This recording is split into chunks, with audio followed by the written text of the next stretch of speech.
Após libertar o titã Prometeus, o deus Cronos dizia: agora que te libertei, diga-me, onde está o fogo divino que você roubou dos deuses do Olimpo? O titã responde: tudo bem, deus Cronos, o fogo divino está selado na caverna sagrada de Kited, próximo onde os enviados de Atena construíram uma cidade nórdica chamada Graade Azul. Somos levados até o Graade Azul, no extremo norte da Sibéria Oriental. Vemos Natácia, que prestava homenagens em frente a um túmulo. Ao seu lado estavam 2 dos guerreiros azuis que a protegiam. Natácia então dizia: meu querido pai, sinto tanto a sua falta. Eu me sinto tão próxima de você, agora que governo em seu lugar. Mas ainda assim, as terras geladas ficam ainda mais frias, sem a sua presença do meu lado. De repente, os guerreiros azuis sentem uma presença ameaçadora. Eles se viram e percebem que o inimigo estava ali. O homem misterioso dizia: nos perdoe por invadirmos suas terras, senhorita, mas precisamos de uma informação. Onde fica a caverna de Kited, no reino de Blugrad? O guerreiro azul pergunta quem seriam aquelas pessoas para falarem com a rainha Natácia de modo tão atrevido. A guerreira de Cronos dizia: rainha Natácia, essa é uma grande honra. Um dos leptas então fala: devemos esperar pelas ordens de Yuki e Ona. A hora glacial não nos perdoará. Porém, o guerreiro que iniciou a conversa dizia: precisamos retornar com essa informação. E você, Natácia, com certeza sabe onde está. Dzute, faça ela falar. O lepta Dzute diz que fará isso com muito prazer. Ele se aproxima dos guerreiros azuis que diziam: nós somos os guerreiros azuis, vocês não irão passar daqui. Eles avançam rapidamente contra o inimigo e Dzute ataca dizendo: mas que piada, esmagamento de Yeti. Dzute utiliza seu ataque especial. Ele atinge os guerreiros azuis e os derrota com apenas um golpe. Agora nada poderia impedi-lo de chegar até Natácia.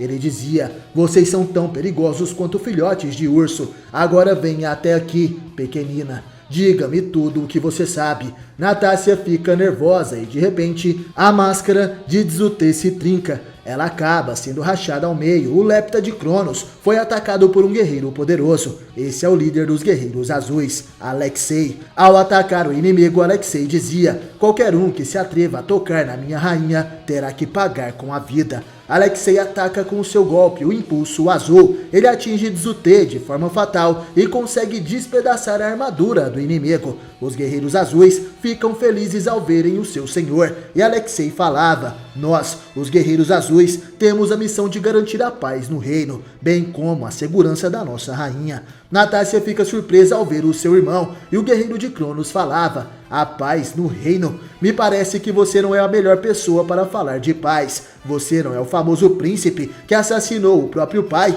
o rei ancião do Graade Azul? Alexei responde que realmente isso era verdade. Ele cometeu um crime imperdoável, mas pretende passar o resto de sua vida expiando este pecado. O inimigo fala que isso é comovente, mas temos uma missão a cumprir. Agora tudo depende de você. Nioidei, mostre-nos os seus talentos como ilusionista. O lepta Nioidei eleva o seu cosmo e dizia: será difícil para ele enfrentar um adversário que não pode ver. Alexei fica surpreso, isso deveria ser impossível. O inimigo desapareceu. O lepta Nioidei ficou completamente invisível. Essa era a sua técnica, dissipação da profundidade. Alexei fala para sua pequena irmã se proteger atrás dele, mas ao olhar para trás, Alexei percebe que Natácia foi capturada pelo inimigo. Nioidei dizia: já é tarde demais, não mova um dedo sequer. Você já é responsável pela morte de seu pai, não irá querer ter a morte de sua irmãzinha na sua consciência também, não é mesmo? Então nos diga logo de uma vez, onde está a caverna de Kited, onde o fogo divino está selado. Alexei fica apreensivo, porém de repente, cristais de gelo caem dos céus, e uma voz dizia: você é surdo, idiota, não toque na rainha Natácia. Nioidei pergunta quem estava falando aquilo, onde essa pessoa está. De repente, os leptas percebem que algo estava acontecendo com o corpo de Nioidei. Ele estava se congelando, seu corpo fica completamente gelado, e assim se desfaz como o gelo que foi quebrado. Alexei então observa, quem chegou ali foi Yoga de Cisne, que dizia: isso foi por atacar meus amigos sem a menor piedade. vocês vão pagar por isso com as suas vidas. Yoga de Cisne aparece, ele carregava em suas costas a urna da armadura de bronze. Natácia fica feliz ao vê-lo e Alexei estava surpreso por reencontrar Yoga. Os leptas diziam: esse é um dos cavaleiros do santuário a serviço da deusa Atena. Teremos que combinar os nossos ataques se quisermos derrotá-lo. A lepta mulher é a primeira a atacar. Ela utiliza seu golpe Naufrágio de Strix. Yoga consegue se esquivar do ataque daquela mulher. Ela pergunta se o cavaleiro estava fugindo dela e então ataca novamente. Yoga diz que na verdade estava fazendo o contrário. Ele concentra seu ar congelante no seu punho e acerta a inimiga com um golpe. Esse era seu ataque, o turbilhão de gelo. Enquanto isso, o lepta que restou encontra uma abertura. Ele avança pelas costas de Yoga enquanto diz: obrigado pelo seu showzinho, mas agora é minha vez. Laceração infernal. O lepta tenta cortar Yoga, porém ele apenas consegue rasgar a capa do cavaleiro. Yoga aproveita esse momento para elevar o seu cosmo e utilizar uma das técnicas dos cavaleiros de ouro. O lepta se pergunta como um cavaleiro de bronze poderia ser tão rápido. Yoga dizia: veja o verdadeiro poder de um cavaleiro de ouro de Atena. Execução Aurora. Yoga utiliza a técnica de seu mestre Camus de Aquário. Essa é a verdadeira habilidade de um cavaleiro dourado. O golpe atinge o inimigo, que é jogado na parede daquelas ruínas. E antes de sua vida se esvair, ele dizia: sua hora chegará, cavaleiro, e o Kiona virá até nós. Você verá ela, a morte vinda com aqueles dedos gelados. Yoga cumprimenta Alexei e pergunta se ele e Natácia estavam bem. O líder dos Guerreiros Azuis responde que sim, e tudo isso foi graças ao Yoga. Natácia também diz que estava feliz em ver o Cavaleiro de Cisne novamente. Alexei falava: vejo que agora você está dominando com perfeição a técnica da execução Aurora. Felizmente para mim, quando nos enfrentamos, você não estava nesse nível. Yoga diz que é verdade, seu mestre Camus lhe ensinou essa técnica pagando um preço alto, em troca da sua própria vida.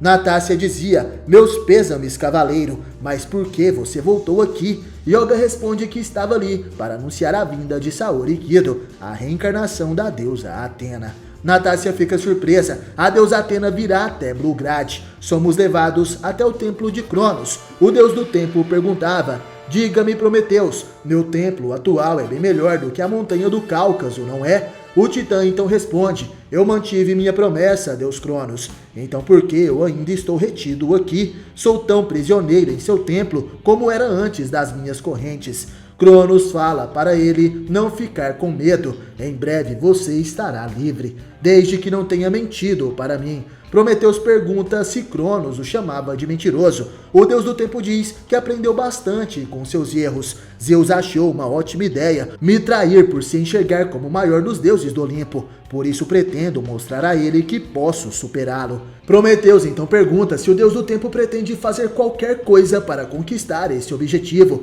Cronos responde que com certeza sim. A propósito, por que você escondeu o fogo divino na caverna de Kited, no reino de Blugrad? Prometeus revela que não foi ele quem escondeu o fogo naquele local, mas sim a deusa Atena da era mitológica. Cronos pergunta se isso realmente seria verdade, e Prometeus conta a sua história. Na época, milhares de anos atrás, Atena travava uma guerra impiedosa contra Poseidon. Para conseguir dominar a terra, o imperador dos mares liberou todo o poder dos oceanos e esmagou os guerreiros de Atena. Era impensável para mim que Atena fosse derrotada. Ela era a única divindade que realmente se importava com a humanidade, que eu tanto valorizo. Então eu lhe dei o fogo divino para que as 88 armaduras sagradas pudessem ser forjadas para a próxima geração de guerreiros. E eles, munidos com suas vestimentas, conseguiram vencer. Poseidon, após ser derrotado, teve sua alma selada na ânfora sagrada por Atena. Após isso, a deusa da sabedoria construiu um santuário para preservar a paz na terra para os tempos futuros. E mais consciente do que nunca da periculosidade do fogo do Olimpo, aconselhei Atena a selá-lo em uma ânfora na caverna sagrada de Kited. Ela fez exatamente isso, deixando 8 cavaleiros responsáveis por proteger este local. Foram eles que fundaram Blugrad e se denominaram Guerreiros Azuis. Mas um selo de Atena protege a entrada de Kited. Então saiba, Deus Cronos, que somente o cosmo da própria deusa Atena poderá abri-la. Cronos fala que sabe disso, é por isso que esperou até hoje, para que Atena voltasse a Blugrad.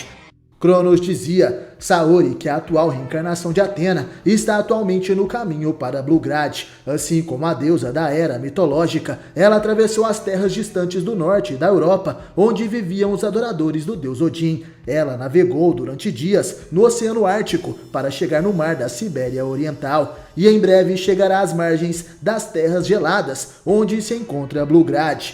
Se Saori está nessa longa jornada, seguindo os passos da antiga Atena, é porque com a ajuda de seus bravos soldados, ela acabou de vencer a batalha contra Julian Solo, que é atualmente a reencarnação de Poseidon, e agora escoltada por alguns de seus cavaleiros, ela leva de volta a Kited, a ânfora que contém a alma do deus dos oceanos. Vemos Saori Kido, que estava chegando às terras geladas, ao lado dos cavaleiros de bronze, Seiya de Pégaso, Iti de Hidra, Nati de Lobo e o cavaleiro de ouro Miro de Escorpião. Cronos dizia, foi por isso que ordenei a minha guerreira da quarta hora, Yukiona, que fosse até lá, para que ela possa coletar o fogo divino, assim que Saori abrir a entrada de Kited. Nesse momento, vemos um dos guerreiros das 12 horas, esse é Arctos, que dizia, Majestade, dada a importância dessa missão, bem como o caráter imprevisível de Yukiona, tomei a liberdade de enviar a sexta e a nona hora como reforço, assim como os 7 leptas.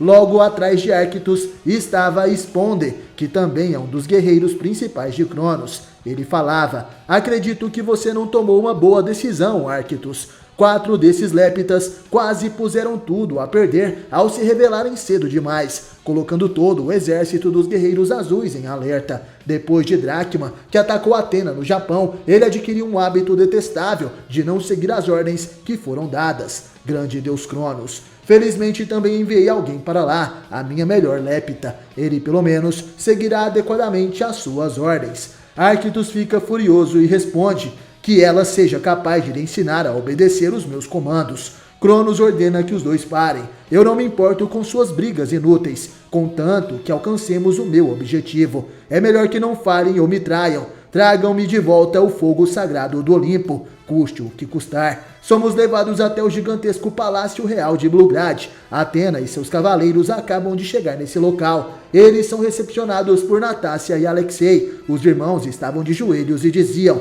Deusa Atena, seja bem-vinda ao nosso local sagrado. É uma honra para nós recebê-la em Blugrad. Nossas humildes vidas estão ao vosso serviço. Se tivéssemos evitado o roubo da ânfora há 15 anos atrás, vocês não teriam travado esta guerra santa contra Poseidon. Em nome de todos os guerreiros azuis, pedimos perdão. Atena se aproxima e diz, levantem-se, meus amigos. Por favor, todos os habitantes de Blugrad suportaram durante milhares de anos os tormentos do frio que congelam as águas destas terras. Príncipe Alexei, se a indiferença do santuário para com o seu povo deu origem à inveja legítima, a culpa é nossa e não sua. Rainha Natácia, diante de sua coragem incomparável e de sua lealdade inabalável, cabe a nós curvarmos diante de ti. Os irmãos de Blugrad respondem, suas palavras nos honram e tocam profundamente em nossos corações. Atena sorri e falava, agora vamos todos colocar a ânfora em seu devido lugar.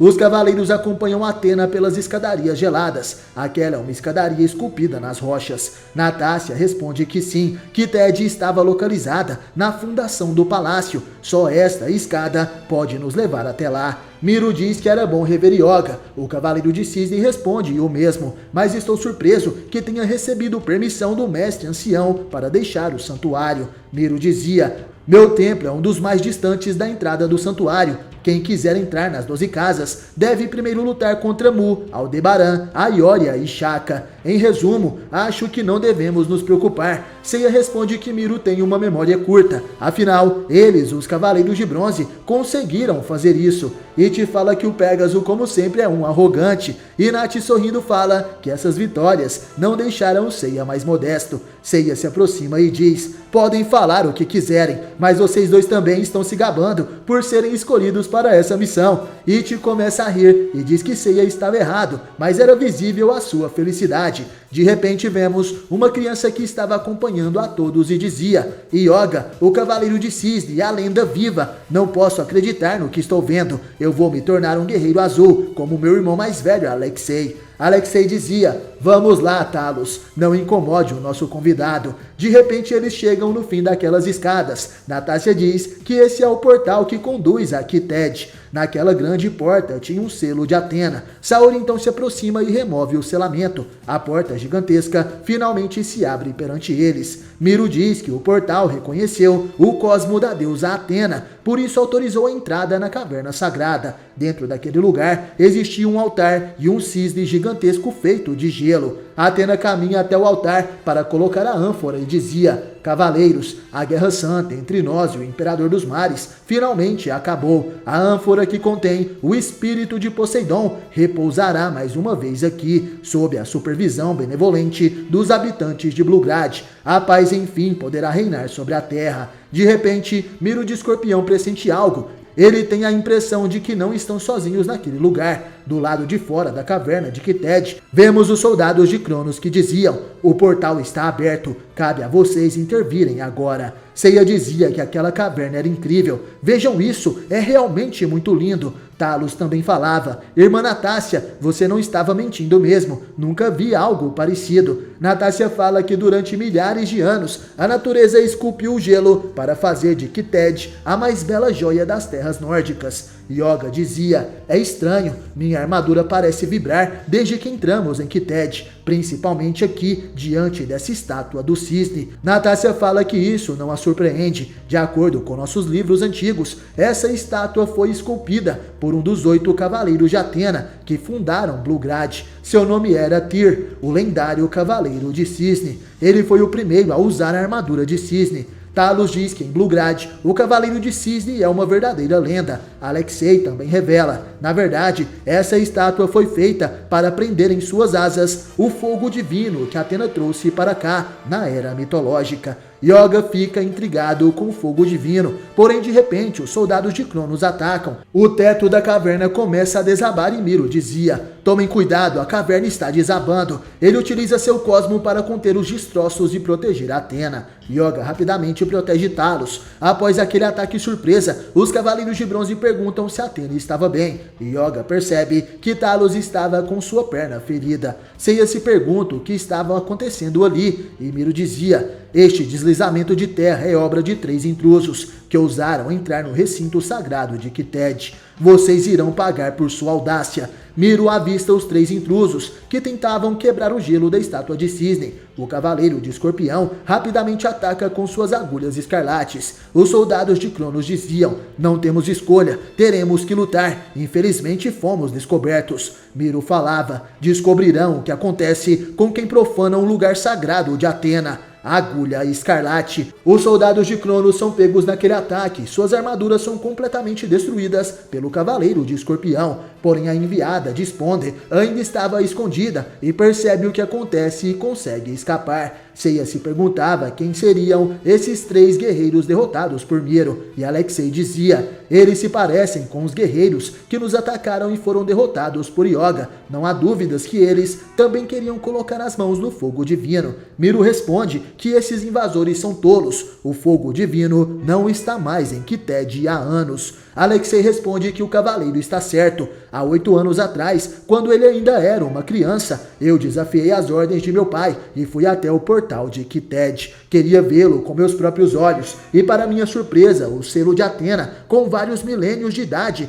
finalmente havia se rompido. A porta foi aberta por um intruso. Aparentemente há muitos anos, quando avisei meu pai, ele percebeu, não apenas a ânfora de Poseidon havia sido roubada, mas a prisão de gelo do fogo divino também havia sido comprometida. Mesmo que preferisse manter-se distante dos assuntos do santuário, ele resolveu escrever ao grande mestre para informá-lo do roubo da ânfora, mas sobretudo para informar do perigo que o fogo divino poderia ser usado contra nós. Em resposta, o grande mestre enviou em seu nome 3 cavaleiros, Jorge de Fornalha, Lodin de Escultor e Camus de Aquário, com a missão de acabar em definitivo com esse transtorno. Ao chegarem, entenderam que para aumentar as chances de sucesso da missão, deveriam primeiro mover o fogo divino para Vislanes, o lugar mais frio de Blugrad. Enquanto Jorge reduziu o fogo divino ao tamanho de uma vela, Lodin conseguiu selá-lo em um artefato que construiu com as suas próprias mãos. Feito esse que lhe custou a visão dos olhos, que foram queimados pelas chamas furiosas que resistiram em ser contidas. Após lacrar o portal de Kited com um novo selamento de Atena, o Cavaleiro de Ouro de Aquário levou o artefato e a chama que ele continha até Vislanes, no ponto mais alto de Blugrad. Mas apesar do seu poder chegar perto do zero absoluto, Camus só conseguiu aprisionar aquela chama em um caixão de gelo, sem atingir a sua extinção definitiva. É ali, na montanha sagrada de Vislanes, o lugar mais frio do mundo, que essa centelha divina continuou a sobreviver durante 8 anos. Seiya fala que então esse fogo não está totalmente seguro, e Alexei dizia, infelizmente, porque faltava ao Cavaleiro de Aquário um item essencial para transformar para sempre aquela chama em gelo, o pó de Kemet. Ele encheu este lugar sagrado com a sua tonalidade azul na era mitológica, mas agora desapareceu completamente. Yoga entende, então seu mestre falhou. A enviada de Cronos escutava toda aquela história enquanto estava escondida, e Miro dizia, você está errado, Alexei. O pó de Kemet ainda está nesse lugar, e é aqui na armadura de bronze de cisne. Yoga fica surpreso. O que Miro queria dizer com isso? Miro falava, exatamente há milhares de anos atrás, o primeiro Cavaleiro de Cisne teve sua armadura destruída aqui mesmo em Kited, e o pó de Kemet se fundiu com ela, dando reflexos azulados a uma armadura inicialmente branca. Yoga pergunta se Miro tem certeza disso, e o cavaleiro responde que sim, eu soube dessa informação pelo seu próprio mestre Camus. Ele confidenciou isso a mim quando voltou de Blugrad anos atrás. Atena então entende, obviamente guerreiros maliciosos querem roubar o fogo divino, com o seu poder em mãos. A humanidade estaria em grande perigo, portanto não há mais necessidade de hesitar, devemos apagar essas chamas a todo custo.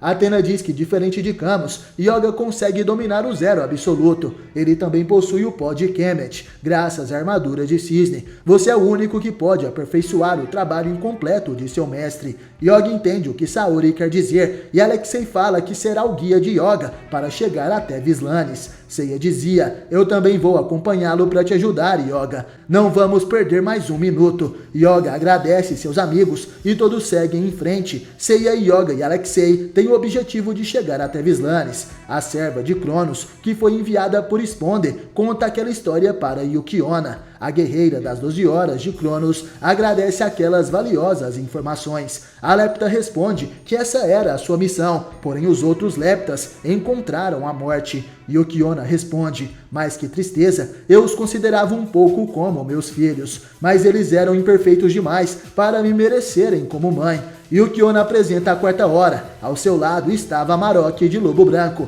representando a 9ª hora dos reflexos brilhantes. E Eric de Valravni era a 6ª hora do esplendor do meio-dia. Yukiona conta com eles para impedir os cavaleiros de Atena em sua ida para Vislanes. Enquanto isso, ela mesma iria recuperar o fogo divino. Natácia pergunta se Atena tem certeza de que deseja apagar permanentemente o fogo divino. Ele não é um trunfo para a humanidade. Atena fala para Natácia não se preocupar, seu poder nunca desaparecerá completamente, mas se ele for utilizado pelos nossos inimigos, nenhum daqueles 3 será capaz de impedir o caos que começará. É por isso que outros dos meus cavaleiros irão se reunir a eles em breve. Tenham confiança. Miro observa Yoga, Seiya e Alexei ao longe. Ele dizia em pensamentos, Camus, meu amigo, sua intuição de 8 anos atrás estava correta. Você sabia que chegaria esse momento decisivo onde Yoga teria que realizar a tarefa que você não conseguiu realizar. Se o seu discípulo sair vitorioso desta provação, então será hora de lhe revelar os segredos que você confiou a mim, e você poderá finalmente descansar em paz. Seiya fala que não há tempo a perder, os inimigos já devem ter se adiantado. Alexei pergunta se Yoga não irá colocar sua armadura, e o cavaleiro responde que a recuperação da armadura de cisne Cisne está mais lenta do que a armadura de Pégaso, por isso ele prefere não correr o risco até chegar em Vislanes. Alexei revela que a montanha sagrada fica além do lago Esmeralda. Antes de chegarem lá, primeiro terão que atravessar esse desfiladeiro de gelo. De repente, o inimigo aparece sobrevoando os céus. Ele dizia: vocês nunca terão sucesso, este lugar será o túmulo de vocês. Alexei se coloca na frente de Yoga e protege seu amigo de um ataque inimigo. Alexei é atingido em cheio por aquele poder. Seiya fica furioso e dizia: você vai ver, meteoro de Pégaso. Ele dispara seus meteoros de Pégaso contra o guerreiro do tempo Eric. Porém, os meteoros não surtem efeito contra o soldado de Cronos, que dizia: oh, quanto poder tem em seus golpes! É admirável e até mesmo terrivelmente excitante. Naquele momento, Eric ataca com o voo macabro. Ele dispersa os meteoros de Pégaso com as suas asas e o impacto atinge Seiya, que é jogado para trás. O cavaleiro de Pégaso cai no chão. Ele e Alexei estavam feridos. Yoga fica preocupado e fala para Seiya tomar cuidado. Porém, de repente, Eric pisa no cavaleiro de Pégaso e pergunta: Seiya, eu ouvi direito? Então você é Seiya de Pégaso, aquele humano que ousou desafiar o deus Poseidon. Que prazer encontrar você. Sua reputação o precede, cavaleiro. Que delícia será devorar a sua alma. Seiya pergunta: devorar a minha alma? E o guerreiro do tempo dizia: eu sou Eric de Valravn, o corvo dos mortos, o predador dos campos de batalha. É dito que os corvos devoram primeiro os olhos das carniças, porque é a parte mais macia do cadáver, mas a realidade é para roubar as almas e adquirir os seus talentos. E a sua alma deve ser particularmente notável, já que apenas um de seus meteoros foi o suficiente para quebrar meu precioso espelho das almas. Vamos ver, graças aos seus reflexos, o que existe dentro de você. Vemos que a joia no elmo da armadura de Eric estava quebrada. Seiya atingiu essa joia com um de seus meteoros. De repente, a pedra preciosa começa a refletir várias cenas do passado de Seiya. Eric dizia: oh, mas que interessante, quanta raiva dentro de você, cavaleiro de Pégaso. Essa fúria, na verdade, essa raiva que te acompanha por toda a vida. Sinto você rugir como uma fera insatisfeita. É dela que você herda essa paixão que o torna capaz de enfrentar um deus. Isso não faz de você um demônio em vez de um santo. Sua alma, com toda certeza, será bastante deliciosa. Captura de alma. Eric segura o braço de Seiya e com a outra mão dispara seu poder dentro da mente do cavaleiro. Ele dizia: é inebriante, sinto toda a sua raiva alimentando o meu poder. Yoga percebe que Seiya será morto se ele não fazer alguma coisa. Alexei diz que não. Yoga, sua missão é chegar até Vislanes. Não é aqui, só você e a sua armadura importam.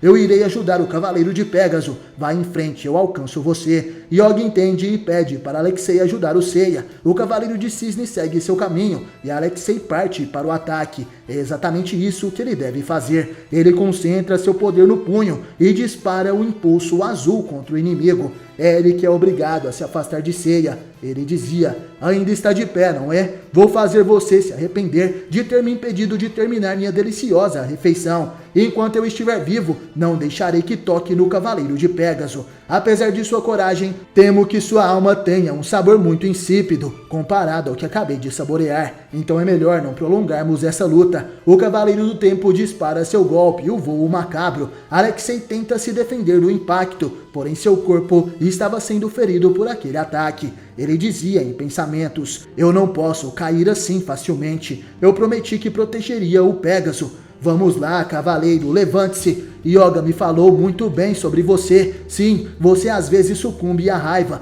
mas sabe transformar esse sentimento em coragem, força e também obstinação, para assim defender Athena e até os seus amigos. Acredite em mim, eu sei o que significa a raiva te enlouquecer e você nunca experimentou nada parecido. Você é melhor do que isso, eu sei disso e você também sabe. Então levante-se, cavaleiro. Seiya nesse momento recobra a consciência. Ele fecha seu punho e se levanta. Os meteoros de Pégaso são disparados e atingem Eric em cheio. O guerreiro do tempo é jogado para trás. Ele cai no chão e dizia: Pégaso, isso é impossível. Ele não poderia se libertar da minha captura de alma. E como sua armadura ficou desse jeito? Naquele momento Seiya anda na direção do inimigo. Sua armadura começa a ficar dourada e Seiya dizia: Valravn, isso é entre nós dois agora. Você vai pagar pelo que fez. saiba que eu já enfrentei vários adversários ao longo da vida. Shiryu de dragão, Aioria de leão, 2 guerreiros muito mais nobres do que eu e que ao passar do tempo me deram não somente as suas confianças, mas também as suas amizades.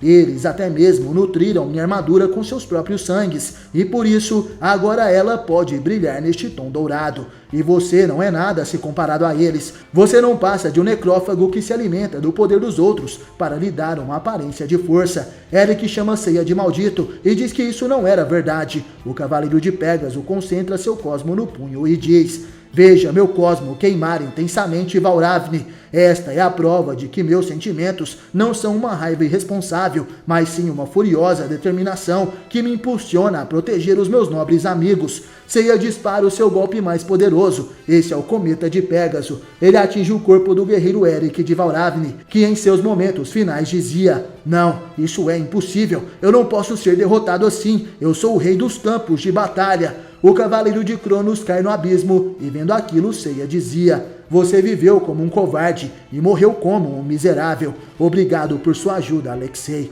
Você agiu como um verdadeiro cavaleiro, provando que os guerreiros azuis são iguais a nós. Junte-se ao Yoga agora, ele precisa de você. Alexei entende e Seiya já estava em seu limite. Com isso, Alexei segue em frente. Seiya cai de joelhos e dizia: eu não tenho mais forças. Yoga estava bem à frente. Ele sente o cosmo de Seiya oscilar e fica preocupado. Yoga deve continuar seu caminho. Segundo Alexei, Vislanes está localizado além do Lago de Esmeralda. Yoga já estava chegando por lá. De repente vemos Amarok de Lobo Branco. Ele dizia: você nunca chegará ao seu destino, cavaleiro. A hora glacial precisa de tempo para cumprir a sua missão. E eu lhe darei esse tempo. Seu trajeto acaba aqui, diante de Amarok, a 9ª hora a serviço do deus Cronos. Amarok se prepara para atacar Yoga, porém de repente ele sente um poderoso cosmo e diz: alguém está se aproximando em uma velocidade fenomenal. Ao olhar para trás, Amarok observa um pássaro em chamas que sobrevoava os céus. Aquele é o Cavaleiro Fênix Ikki. Amarok dizia: você não vai a lugar algum. O Cavaleiro do Tempo utiliza seu golpe, a Fortaleza Glacial, criando uma barreira para impedir Ikki de seguir adiante. Porém Amarok estava surpreso. Incrível, eu mal consigo contê-lo. Que poder é esse? Esse cosmo ardente seria possível? É mesmo Ikki, o Cavaleiro de Fênix. Ikki pousa naquele lugar para enfrentar o inimigo e diz: seja você quem for, saia do meu caminho se não quiser morrer. Eu não tenho tempo a perder. Amarok diz que o Cavaleiro de Fênix era muito arrogante. Você pode ter derrotado as 3 moiras em Erebo, mas o meu poder é muito superior ao daquelas tecelãs do destino. E que olha para o inimigo e responde: eu não sei do que você está falando, mas para mim tanto faz. Já que não quer sair, tome isso, a Ave Fênix. E que ataca o Cavaleiro do Tempo. A batalha finalmente irá começar. E que ataca com seu golpe da Ave Fênix. E Amarok contra-ataca com seu golpe a Mordida Congelante. O punho dos cavaleiros se chocam. Amarok fica surpreso. A ombreira de sua armadura foi quebrada. Ikki dizia: você falava que era alguém poderoso. Amarok diz que aquilo foi impressionante. Cavaleiro, suas chamas são devastadoras. Eu reconheço. No entanto, minhas presas são mais sutis. Elas te cortaram profundamente enquanto você lançava o seu ataque. Nesse momento percebemos que o sangue de Ikki cai no chão. O Cavaleiro de Fênix sente muita dor naquele momento e várias feridas aparecem por todo o seu corpo. Amarok dizia: eu admito que gosto de derramar sangue. Nada é mais satisfatório do que ver meu inimigo sangrar no momento do meu golpe mortal. Isso levou os meus parceiros a me chamarem de a hora mais brilhante. Esse meu gosto por sangue vem da lenda do lobo e da rena. A deusa Kali instruiu Amarok a eliminar os fracos e doentes do rebanho, deixando os melhores exemplares para os caçadores inúteis. Às vezes, o Amarok deve enfraquecer sua presa, deixando-a sangrar antes de honrar a deusa. Então vou atacar você de novo, cavaleiro, até drenar o sangue do seu corpo e tirar tudo o que resta de sua força. Só depois, como o lobo da lenda, irei acabar com você. Amarok ataca novamente com sua mordida congelante. Como Ikki estava ferido, ele não consegue se defender. O Cavaleiro de Fênix é atingido por aquele poderoso ataque. Porém, mesmo assim, Ikki se mantém de pé. Amarok fica surpreso. Maldição, você ainda está de pé? Ikki então concentra as chamas do seu punho e responde: seu imbecil, você não é o primeiro lobo a ficar no meu caminho. Eu sobrevivi ao inferno da Ilha da Rainha da Morte por anos, então suas garras não me incomodam. Isso para mim são apenas arranhões. Venha, eu estou lhe esperando. Ikki fica sério e Amarok ataca novamente. O Cavaleiro de Fênix dizia: veremos se a sua mordida congelante poderá superar as chamas de Fênix. De repente, o confronto daqueles dois guerreiros é interrompido. Um tridente dourado é lançado e para aquela luta. Amarok, surpreso, pergunta o que seria isso. Ikki reconhece aquela arma e diz: este é o tridente do Imperador dos Oceanos, Poseidon. Amarok perguntava: então quer dizer que esse homem é o Imperador Poseidon? Vestido com roupas que cobrem todo o seu corpo, vemos um homem misterioso que se aproxima na neve. Ele então retira o seu capuz e Ikki dizia: não, eu reconheço esse cosmo. Não é o cosmo de um deus, mas sim o de um demônio, chamado Canon. Canon estava ali. Ele diz para Ikki que finalmente se reencontraram. O Fênix responde: então o dragão marinho sobreviveu ao colapso do santuário submarino. O que está fazendo aqui? Quer terminar sua luta contra mim? Canon se aproxima. Ele responde que não deseja tal coisa. Eu vim para substituir você nesta batalha. A Athena lhe deu uma missão, não foi? Então deixe esse adversário comigo. Vá e cumpra sua missão imediatamente. Esta será a minha forma de agradecer por colocar o demônio que sou de volta no caminho correto. Ikki fica surpreso com essas palavras. De volta ao caminho correto. Canon se lembra de quando protegeu Athena do ataque de Poseidon e seu tridente. Ikki então dizia: mesmo que você tenha tido um súbito ato de bravura ao proteger Athena do tridente de Poseidon, você ainda continua sendo responsável pelas batalhas mortais do santuário e dos marinas de Poseidon. Não tenho dúvidas de que Athena será misericordiosa o suficiente para aceitá-lo entre os seus cavaleiros, mas certamente os outros cavaleiros não estarão prontos para perdoá-lo tão facilmente. Canon responde: certamente eu mereço a punição deles, mas estou pronto para suportar essa punição e expiar os pecados que cometi, e você, melhor do que ninguém, pode me entender. Ikki dizia: você parece sincero, Canon. Então que assim seja, no mundo dos mortos após essa batalha. Espero que desta vez sejamos aliados. Até a próxima. Ikki de Fênix segue seu caminho deixando aquela batalha nas mãos de Canon.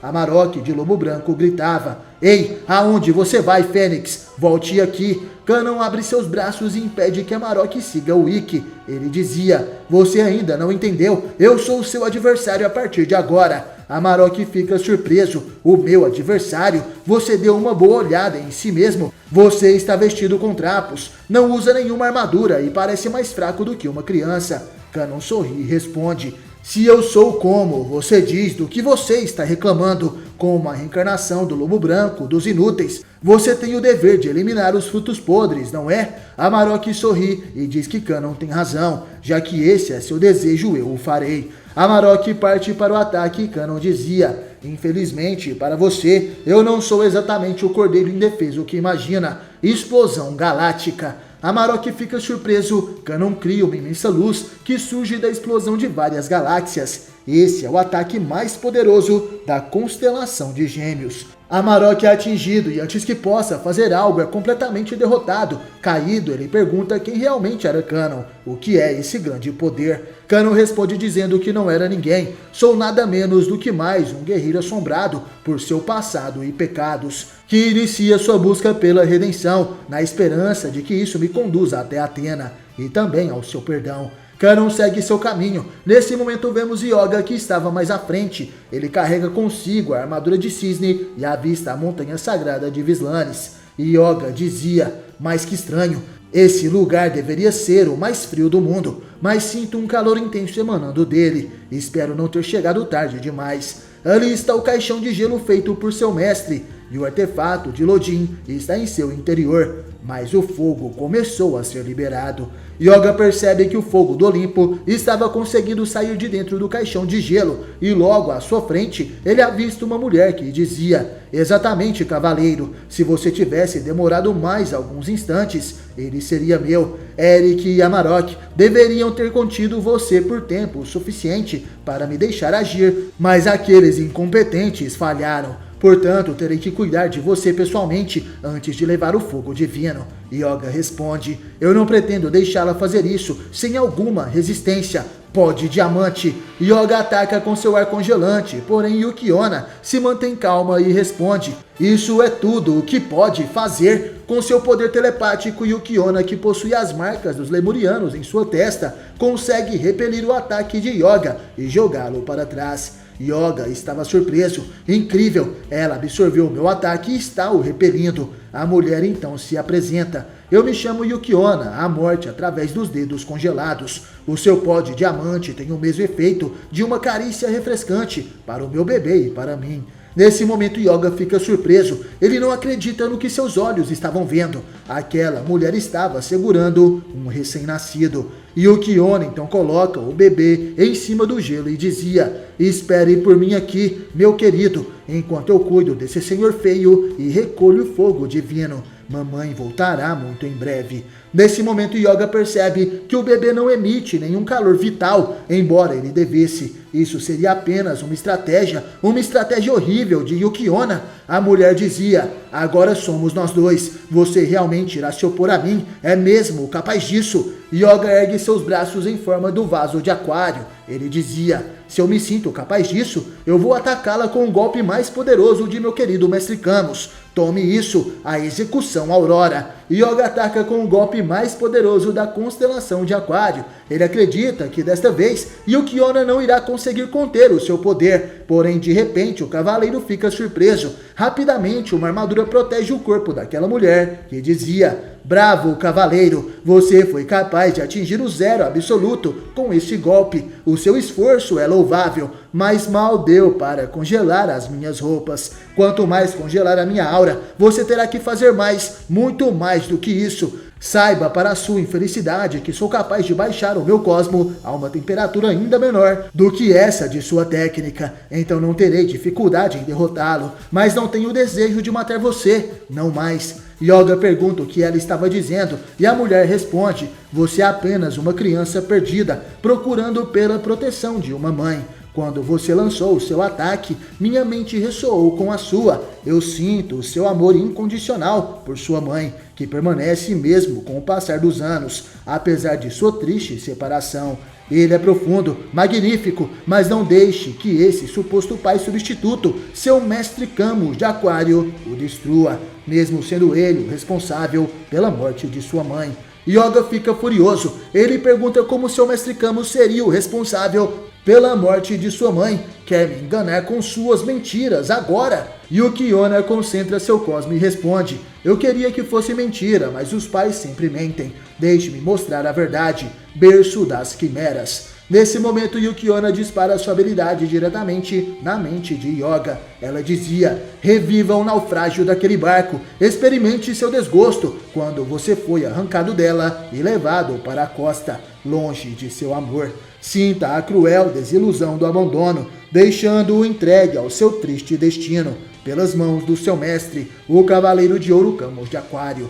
Yoga tem a lembrança de que o barco em que estava foi atingido pela execução Aurora de Camus. Ele grita dizendo que isso não era possível. Você está mentindo, porque Camus estaria no barco naquele dia. Você procura me enganar com suas ilusões. Yukiona diz que isso realmente aconteceu. Essas memórias compartilhadas provam que o amor de uma criança deve ser direcionado exclusivamente à sua mãe. É ela quem o faz crescer no seu ventre, quem dá à luz, o alimenta no peito, ele oferece todo o seu amor. Eu mesma tirei meu próprio filho dos braços de um pai que não nos merecia. Venha, aproxime-se, cavaleiro, encontre no vazio dos meus braços o conforto de uma mãe amorosa, de quem você tanto sente falta. Yoga então responde: se você acha que é capaz de substituir a minha mãe, então é mais tola do que pensei. Nesse momento, Yukiona mostra sua verdadeira face maligna e dizia: Entendo. Então, já que você recusa o doce abraço de uma mãe,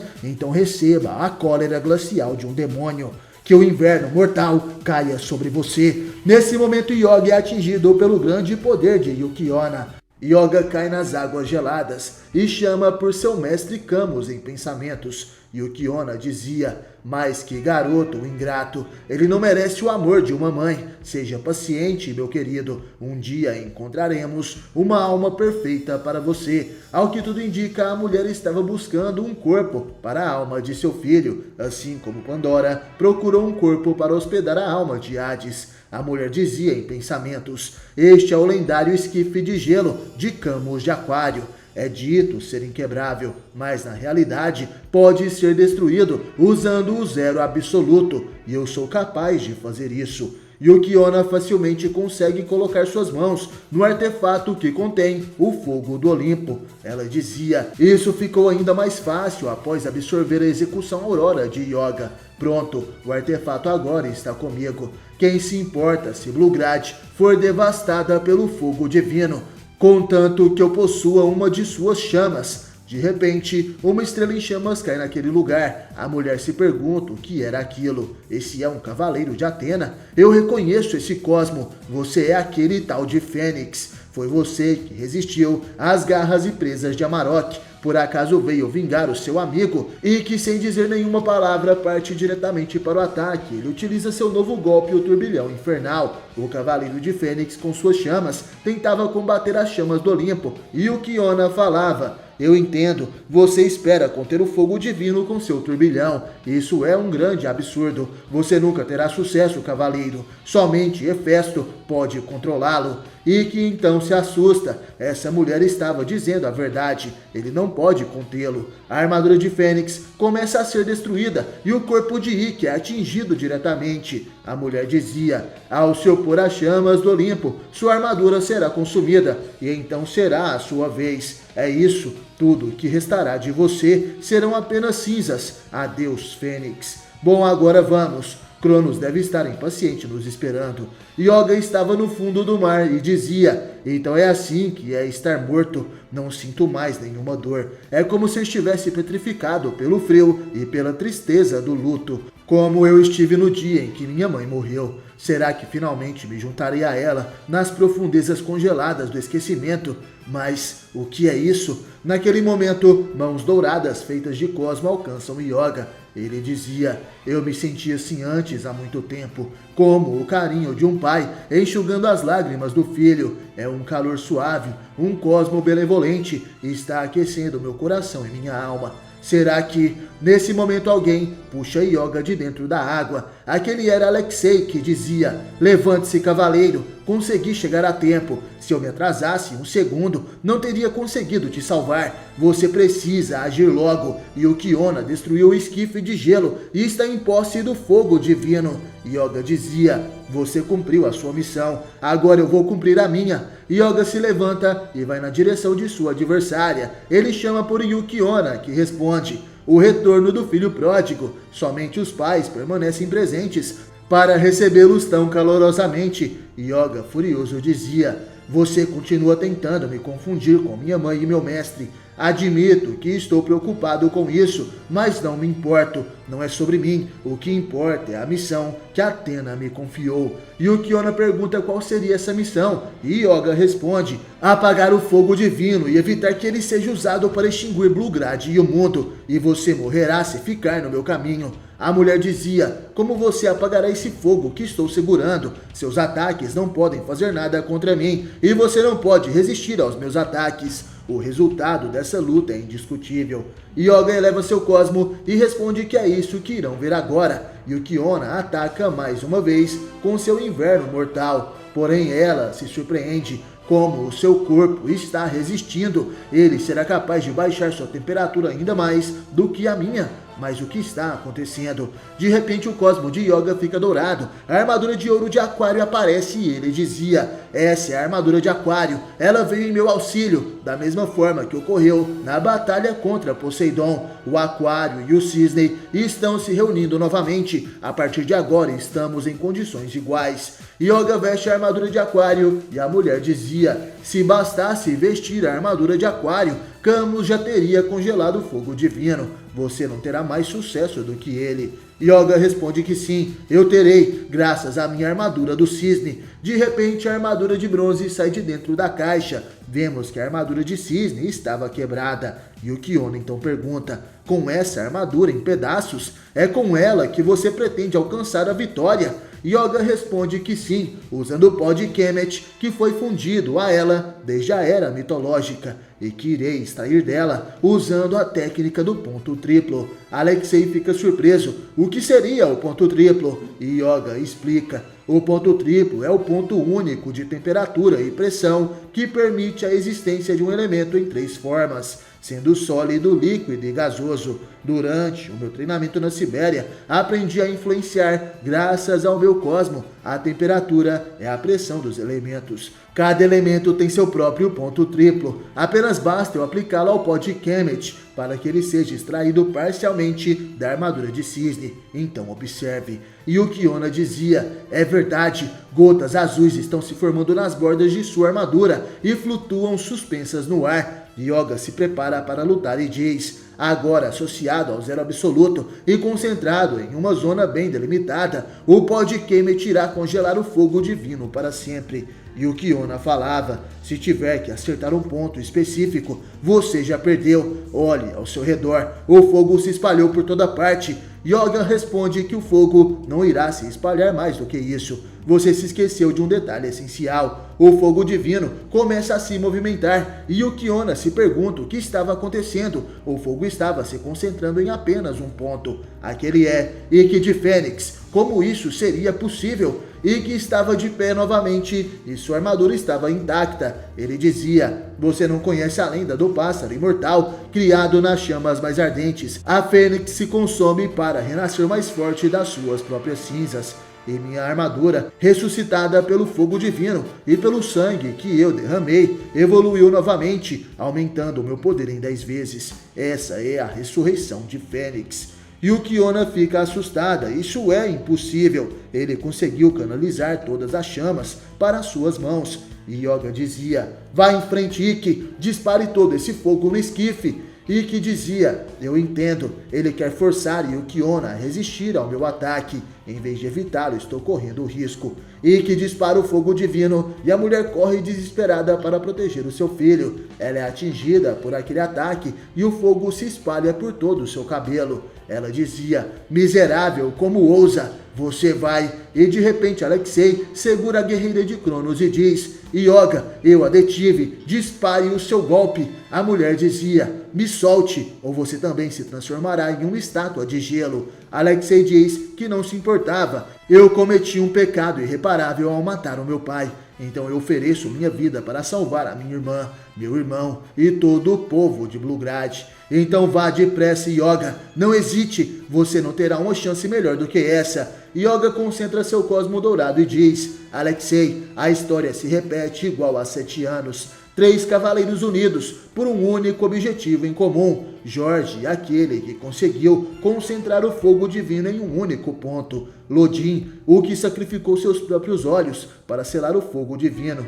E você, Camus, o meu mestre, que com esta armadura de aquário me encoraja a realizar o seu ataque mais poderoso.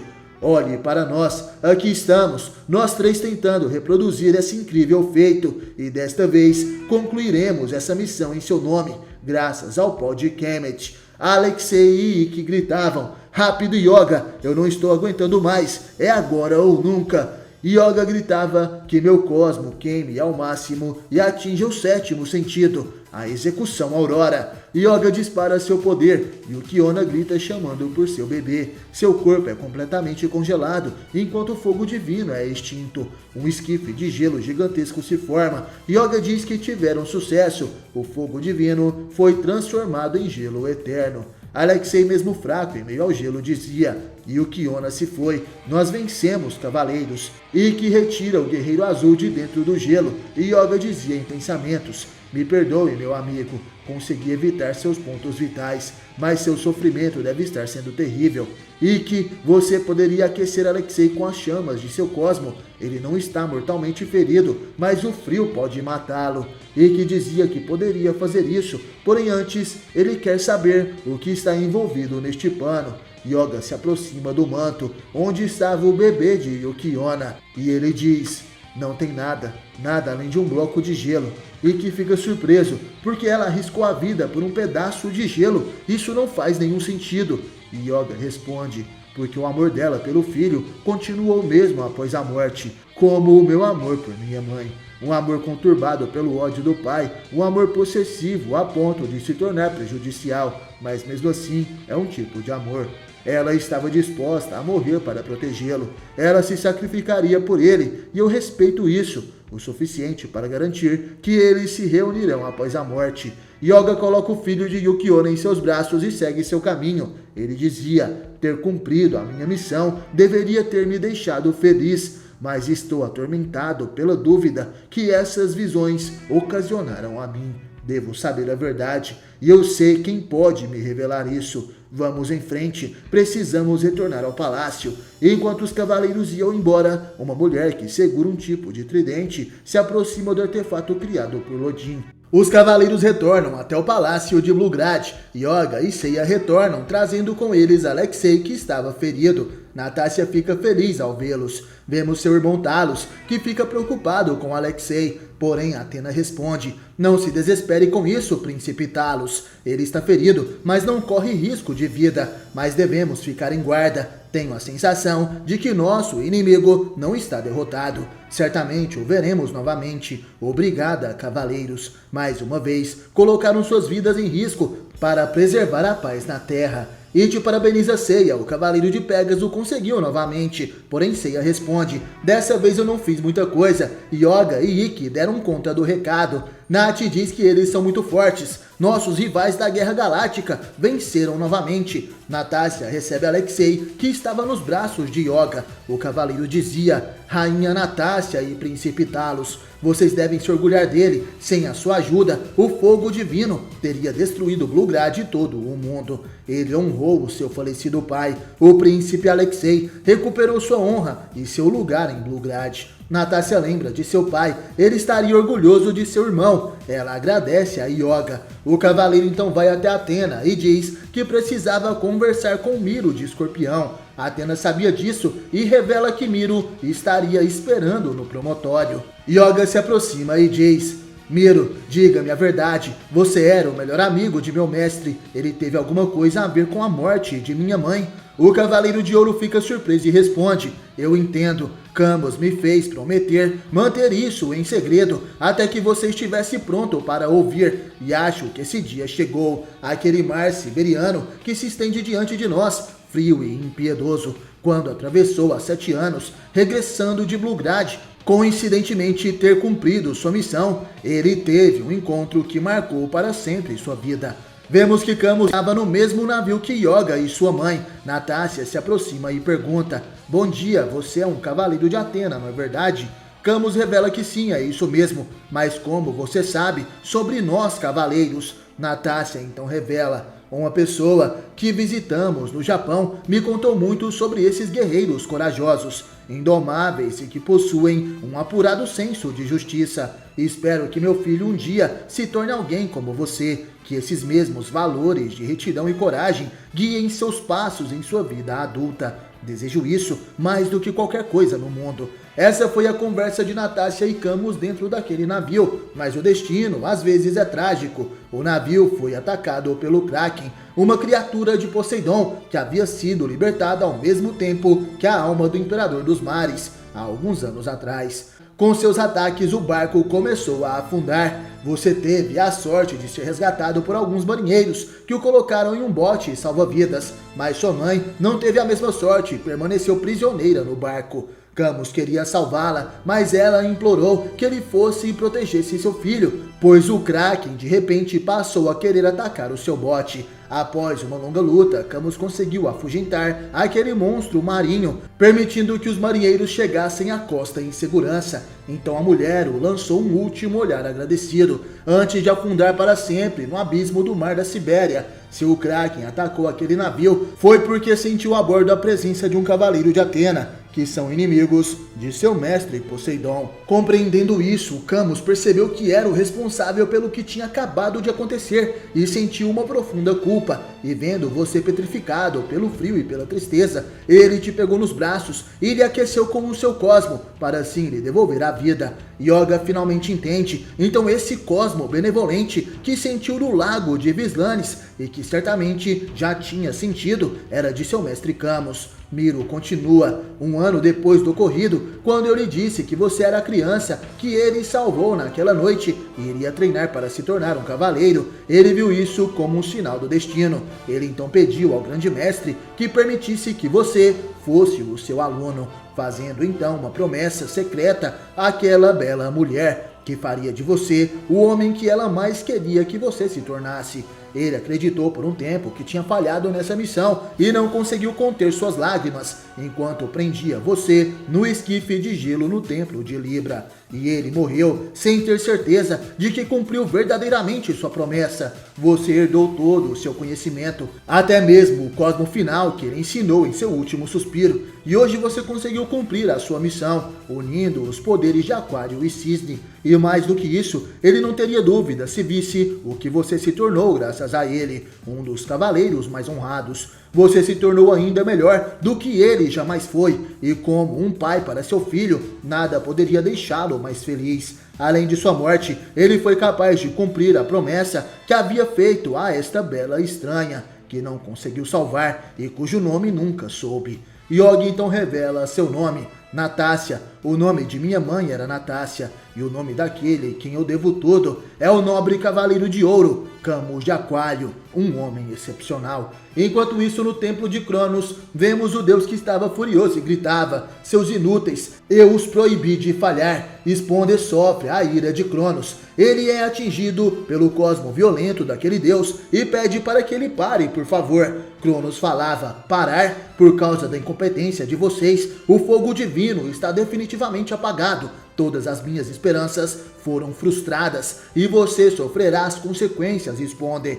O cavaleiro do tempo caído no chão responde: o senhor está errado, os enviados de Arctos falharam e por isso ele merece a sua ira, mas eu, pelo contrário, trago uma solução. Cronos pergunta o que Sponde estava dizendo e de repente uma voz responde: é isso mesmo, ó grande deus do tempo, é graças a Sponde que o senhor sairá vitorioso. Cronos queria saber quem era essa pessoa, do que ela estava falando. A mulher de cabelos verdes e vestes negras estava no topo do relógio de fogo do santuário de Atena. Em uma de suas mãos estava o tridente de Poseidon e na outra o artefato que selou o fogo divino há anos. A mulher dizia: eu sou apenas uma modesta lepta. Ó futuro deus dos deuses, em quem o Senhor pôs toda a sua confiança, ele me enviou para acompanhar o trabalho das horas. E uma clarividência que tive permitirá ao Senhor colocar suas mãos no fogo divino. Quando eu vi o fogo divino em Vislanes, eu entendi.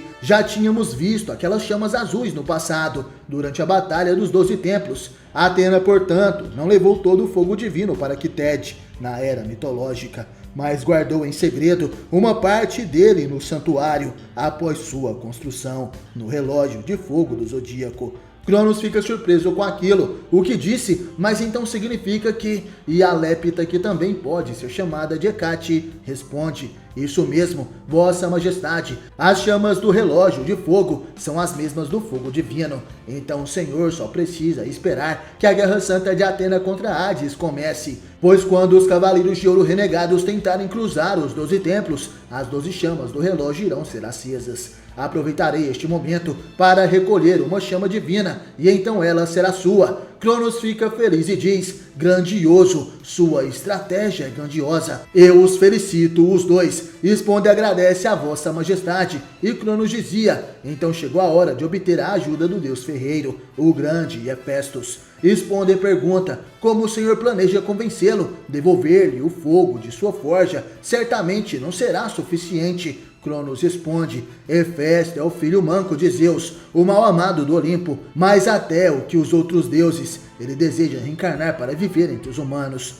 longe dos deuses que o rejeitaram por sua enfermidade. Então, se eu quiser obter dele tudo o que desejo, só preciso lhe dizer que encontrei o hospedeiro ideal para que possa reencarnar. O plano de Cronos é transformar Talos, o príncipe de Blugrad, no hospedeiro de Hefesto. O deus do tempo falava: ele cederá a todos os meus pedidos, começando por forjar as engrenagens do relógio do Apocalipse, e então o tempo dos olimpianos estará contados. Enquanto isso, em outra parte do templo de Cronos, vemos o titã Prometeus, que ia embora. Ele dizia em pensamentos: isso é exatamente o que eu temia. Cronos, você não é melhor que os outros deuses. Assim como eles, você está pronto para destruir a humanidade por um simples capricho. Apenas Atena realmente se preocupa com os humanos. Devo avisá-la do perigo que a espera. Responder pergunta: e quanto a Prometeus, Vossa Majestade? E Cronos o responde: eu havia dito que ele estaria livre para deixar este lugar se me dissesse onde encontrar o fogo divino, mas ele escondeu de mim a existência do fogo no relógio do santuário para me impedir de realizar minhas ambições. De repente, Prometeus pisa na água que escorria pelas escadarias do templo de Cronos. Um relógio mágico se forma e um cavalo feito de água surge. Prometeus se pergunta o que era isso, e em cima do cavalo vemos o cavaleiro do tempo Arquetus, que ataca sem piedade. Com seu punho, ele perfura o peito do titã. Prometeus nem sequer consegue se defender. Suas últimas palavras são: Cronos, o deus do tempo, diz que traição é algo que ele jamais iria perdoar. E em cima do cavalo de água, Arquetus avista o corpo de Prometeus no chão e falava: eu, Arquetus de Kelpe, general-chefe do exército do todo-poderoso Cronos, executarei qualquer um que se oponha aos desejos de meu mestre, seja ele um homem, um cavaleiro ou até mesmo um deus. E assim finalizamos a parte 16 da saga Saint Seiya Time Odyssey. A história está cada vez melhor, amigos, e certamente muitos mistérios serão revelados na continuação dessa história. Mas como todos sabem, os próximos capítulos da saga Time Odyssey serão lançados apenas no final deste ano de 2025. Esses novos capítulos serão lançados no Japão e na França no final deste ano. E assim que isso acontecer, poderei trazer a continuação dessa história para vocês aqui no canal. Comente o que achou dessa saga e, é claro, se inscreva no canal para não perder os próximos vídeos sobre Cavaleiros do Zodíaco. No mais, obrigado por assistir até o final. Valeu, falou, tamo junto e até a próxima. Você já sentiu o Cosmo?